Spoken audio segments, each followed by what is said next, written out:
Ngayong araw, samahan nyo kami dito sa bangko ng pagkain. Ang daming isda, ang daming gulay na nakukuha natin dito sa paligid-ligid lamang. Bukod pa sa nakuhang yamang pagkain dito sa paligid, ay napakaganda rin naman talaga ng paligid-ligid. Napakaganda ng lugar yan. May mga bingwit nga rin dyan sa likod ng mga bahay-bahay kapag may mga nakatira dito. At ipapasyal din namin kayo dito sa mismong napakagandang lugar na ito na Malaparaiso. Ang ganda-ganda ng paligid, napakaganda ng ambience, talagang stress-free ang iyong mararamdaman kapag nandito ka. Napaka-presko ng hangin. At yan pa nga lang, pagtawid sa kanal ay nakikita mo na ang napakalaking buwig ng saging. Pero yan ay tanim ng iba kaya hindi natin pwedeng kuhanin. So dito naman napakalawak ng mga palayan dito. Yung ibang palay dito ay malapit na rin na maani sa mga susunod na buwan. Kapag ito hinog na ay anihin na rin. So dito nga pala naabutan na namin yung aking tiyuhin at mga pinsan na yan may mga nakuha na silang isda.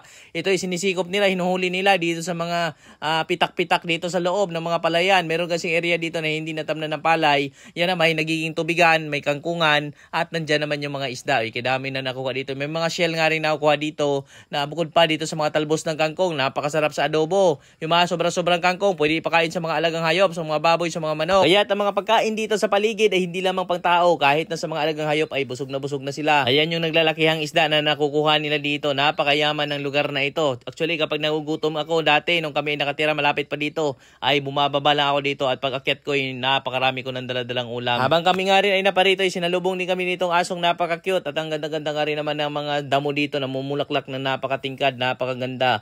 At dito naman ay tumatawid na naman kami pa kabila at naghanap pa kami ng iba pang makukuha dito. Ang dami rin kasi pwedeng kuhanin. Doon sa unahan kasi tanim na rin naman yan ni Tita Ame. Yung may mga tanim-tanim din kami doon sa bandang ibabaw nito. Kasi yun yung bahay ni Tita Ame, yung nakikita nyo sa unahan. Tapos doon sa bandang ibabaw, dati dyan kami nakatira. Kaya talagang malapit lang kami dito dati. Kapag nagugutom kami, namimingwit din ako ng isda. Nakakuha kami dito ng tilapia, puyo, hito at iba-ibang mga klaseng isda din. At dito may mga tanim din naman ang tiyahin ko ng mga munggo. Napakataba ng munggo ditong banda dahil ang lupa dito ay talagang loam soil at napakataba ng lupa. Kaya napakaganda taniman din dito ng kahit na palay, mga gulay ay napakataba nga rin naman. Kaya dun sa unahan, makikita mo rin napakadaming saging, napakaraming puno. Yan nga lang, nadaanan yan ng NGCP. Kaya nabawasan yung mga puno diyan dahil ngay kapag malaki yung mga puno, posibleng delikado dahil ngay napakalakas ng kuryente na meron diyan. Dati naman yan ay talagang punong-puno ng puno yung pababang yan dahil ngay napakagandang taniman dito sa lugar na ito. Ang daming mga prutas. Dati umaakyat lang ako dyan sa marang sa ibabaw.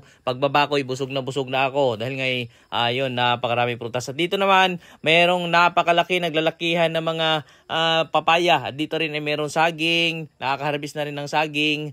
No, ang dami mga pagkain nga naman talaga dito. Kaya nung kami ay paalis na, papunta sa iba pang destinasyon, ay may dala-dala na kami mga prutas. Dahil ngayon ay maghanap na naman kami ng iba pang pwedeng kuhanin na libre-libre natin makukuha. Nasa mga damuhan, maging mga damuhan dito na part ay nakukuha na natin na pang ulam. Kaya yun naman ang next naming destinasyon, yung ating pagtawid na naman dun sa kabilang banda. Dahil ngayon doon marami tayong makukuha pang iba pang mga gulay-gulay na pag uwi natin, marami tayong stock na gulay. Ito yung aming style ng pamamalengke dito. Kailangan lamang namin sumugod dito sa bandang babang ito dahil ang dami natin nakukuha. Pero itong mga nandito banda, tinatanim yan mga saging. Iba naman mga may-ari nito. Kami ay nakikidaan lamang dito dahil dito nga medyo malapit ang daanan papunta doon sa part na ating kukuhanan. So dito may kalsada na rin at maya-maya ay maglalakad na rin kami pa uwi. Doon naman pa kabila kami. Ito kasi papuntang San Miguel yan, paakyat. No, dito sa Pulangco, Zamboanga del Norte. Tapos dito naman sa unahan ay kami na may maglalakad dahil ngayon may makukuha pa tayong iba naman. Dito tumatawid kami sa tulay. Itong tulay na to, napakagaling ng tulay na ito. Bata pa lang ako, marunong ako tumatawid dito dahil ngayon